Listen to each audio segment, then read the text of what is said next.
రెండవ రాజుల గ్రంథము 9వ అధ్యాయము. కాగా ఏహు తన అధిపతి అయిన బిద్కరును పిలిచి ఇట్లనెను, అతని ఎత్తి యెజ్రెయేలీయుడైన నాబోతు భూభాగమునందు పడవేయుము.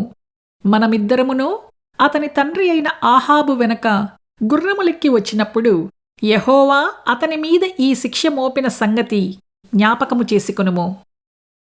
అప్పుడు యెహోవా సెలవిచ్చినదేమనగా, నిశ్చయముగా నాబోతు రక్తమును వాని కుమారుల రక్తమును నిన్నటి దినమున నేను చూచితిని కనుక ఈ భూభాగమందు నేను దానికి ప్రతీకారము చేయుదును. ఇదే యెహోవా వాక్కు.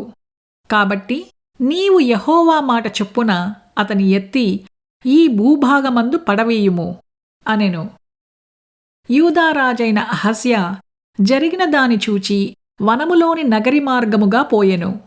అయినను ఏహు అతని తరిమి రథమునందు అతని హతము చేయుడని ఆజ్ఞ ఇచ్చెను కనుక వారు ఇబ్లయాము దగ్గరనున్న గూరునకు పోవు మార్గమందు అతని కొట్టగా అతడు మెగిద్దోకు పారిపోయి అచ్చట మరణమాయెను.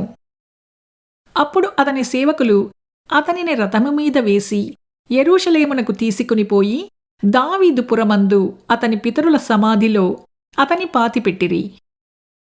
అహజ్యా అహాబు కుమారుడైన యెహోరాము ఏలుబడిలో 11వ సంవత్సరమందు యూదాను ఏలనారంభించెను. ఏహు యెజ్రెయేలు ఊరికి వచ్చిన సంగతి యెజబేలునకు వినపడెను కనుక ఆమె తన ముఖమునకు రంగు పూసుకుని శిరోభరణములు ధరించుకొని కిటికీలో నుండి కనిపెట్టి చూచుచుండగా ఏహు గుమ్మము ద్వారా ప్రవేశించెను. ఆమె అతనిని చూచి, నీ యజమానుని చంపినవాడా, జిమీ వంటివాడా, నీవు సమాధానముగా వచ్చుచున్నావా అని అడుగగా అతడు తల ఎత్తి కిటికీ తట్టు చూచి నా పక్షమందున్న వారెవరని అడుగగా 2-3 పరిచారకులు పైనుండి తొంగిచూచిరి. దీనిని క్రింద పడద్రోయుడని అతడు చెప్పగా వారు దానిని క్రిందికి పడద్రోసినందున దాని రక్తములో కొంత గోడమీదనూ గుర్రముల మీదనూ చిందెను.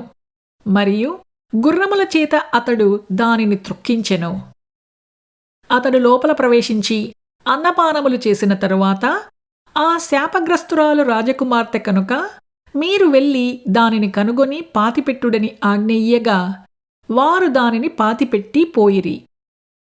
అయితే దాని కపాలమును పాదములను అరచేతులను తప్ప మరి ఏమీయూ కనపడలేదు.